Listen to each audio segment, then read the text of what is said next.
Un cordial saludo, queridos jóvenes, les habla el profesor Michel. Hoy en el curso de Historia Universal vamos a desarrollar la semana número 1, que corresponde al tema Introducción a la Historia. Hay que recordar que la palabra historia o el término historia etimológicamente es de origen griego, del término historie, que proviene del dialecto jónico que significa investigación. Esta palabra surge por primera vez en la literatura griega con Heródoto, 484-420 a.C., al quien posteriormente Cicerón lo llamó el padre de la historia. Por lo tanto, el padre de la historia es Heródoto, 484-420 a.C.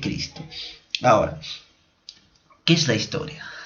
La historia diríamos que es una ciencia social que estudia analítica y críticamente los hechos más importantes de la humanidad en forma ordenada y verídica, con el fin de extraer valiosas enseñanzas que sirvan de ejemplo a la sociedad presente y su proyección al futuro.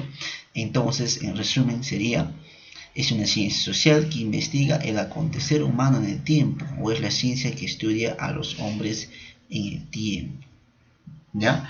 Ahora, hay que recordar que la historia es ciencia porque sintetiza los conocimientos. La historia es ciencia porque sintetiza los conocimientos. Ahora, para desarrollar esta ciencia, el historiador tiene que recurrir a las fuentes de la historia. Hay muchos autores quienes lo dividen en muchas más fuentes, pero las clásicas, se pueden decir, son las fuentes detalladas de la siguiente manera: fuentes escritas, orales, materiales o monumentales. Tres fuentes.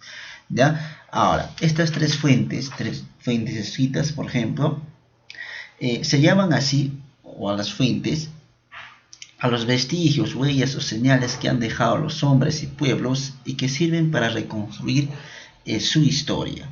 Ya, para su mejor estudio se divide en estas tres maneras. Fuentes escritas, por ejemplo, lo constituyen los documentos escritos, libros, memorias, cartas, inscripciones, manuscritos, poemas, entre otros. Todo lo que tenga que ver con escritura.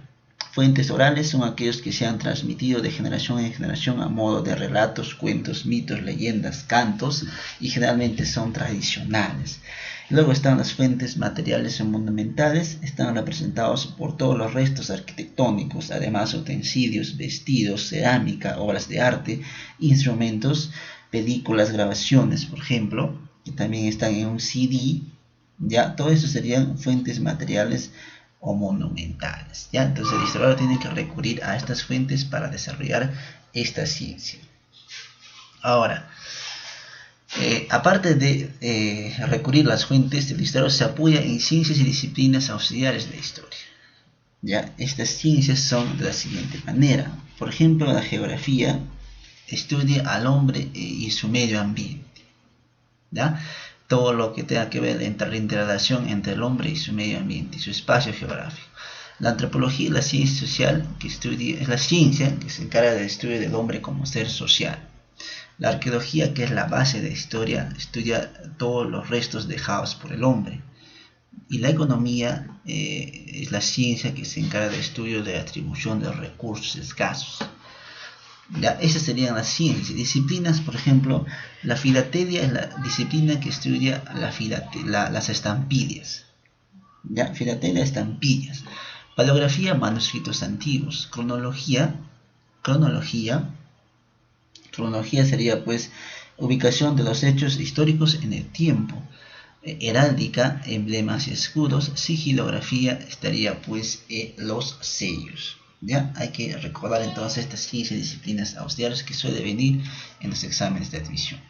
¿Ya? Ahora, vamos a dividir la historia universal. La división tradicional de Cristóbal Keir lo divide, es la clásica, es la tradicional, es una visión europea, es bajo una visión europea y lo divide en 4: edad antigua, edad media, edad moderna y edad contemporánea.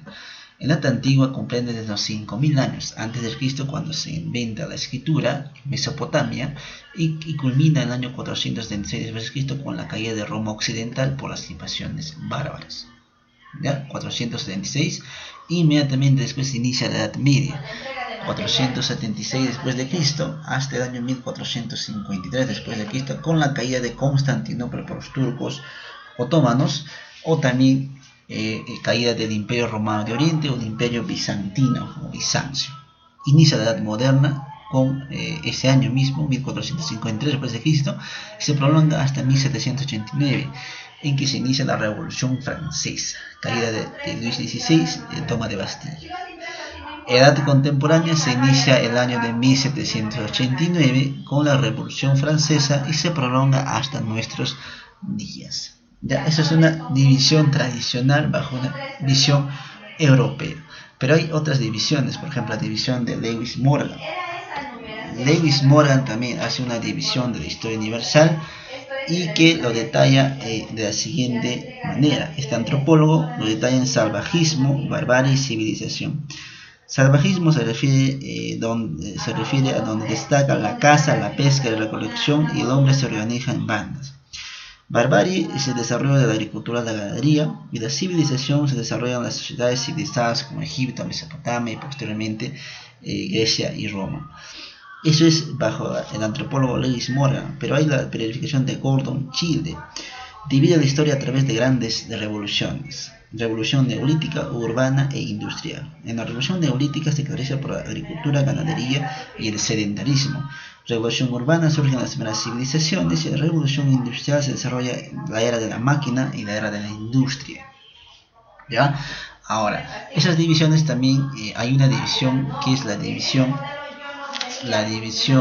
científica o la visión marxista también, que toma en cuenta por los modos de producción. Él lo divide, Carlos Marx y Federico Engels lo dividen en comunidad primitiva, sociedad esclavista, sociedad feudal, sociedad capitalista y sociedad socialista. ¿Ya? Esta periodificación se desarrolla desde un punto de vista económico, que son los modos de producción. ¿Ya? La comunidad primitiva, según Carlos Marx, es la primera forma en que los hombres se organizan para satisfacer sus necesidades. Tenían una economía atrasada como nómadas dependientes de la naturaleza, se dedicaban a la recolección de frutos, a la caza y a la pesca. Predominó la propiedad colectiva en la comunidad primitiva de los medios de producción y la distribución se realiza en forma comunitaria. ¿Ya? Las relaciones sociales de producción fueron de carácter cooperativo y de ayuda mutua en la comunidad primitiva. Luego, en la sociedad esclavista, el aumento general de la productividad del trabajo como consecuencia del desarrollo de la ganadería, la agricultura y los oficios, así como la aparición de nuevas formas productivas y nuevas relaciones sociales de producción, por ejemplo, la transformación de los prisioneros de guerra a esclavos o de esclavos, aumentó la producción del material, hasta generarse productos que podían guardarse, porque ya no se necesitaban para satisfacer necesidades inmediatas. Eso dice Carlos Marx. Esto creó la desigualdad entre los que tienen y los desposeídos. Por lo tanto, del esclavismo surgió la propiedad privada. En el esclavismo entonces surge la propiedad privada, la diferencia de clases sociales entre los esclavistas y los esclavos. ¿Ya? Luego surge, según Carlos Marx, la sociedad feudal. El esclavismo se desintegró por descomposición interna del esclavismo y la invasión de los bárbaros al norte de Europa, al interior del Imperio Romano. El esclavismo evolucionado se da con las dos grandes civilizaciones, imperios griegos y ni qué decir en Roma. Es un esclavismo evolucionado. Una vez que cae Roma, se surge una sociedad feudal que se da entre el siglo V y el siglo XV. Una característica es la división de dos clases sociales, netamente dos clases, los señores feudales y los campesinos siervos. Los primeros, o sea, los señores feudales, eran los poseedores absolutos de la tierra y tenían una propiedad relativa sobre los siervos, eran sus protectores prácticamente. Estos siervos eran vendidos y comprados con la tierra a las que pertenecían y no podían abandonarlas. A cambio de su trabajo, el siervo disponía de una parte de los frutos de la tierra, aunque tenían una situación muy difícil. En comparación con los esclavos, los siervos tenían formalmente el reconocimiento que no eran cosas, eran seres humanos. Ha cambiado, pero aún se sigue manteniendo ese sistema esclavista, pero visto de otra manera en la sociedad feudal. Luego sería la sociedad capitalista. En el interior de la sociedad feudal surgieron la producción mercantil, donde la producción de objetos no estaban destinados al consumo.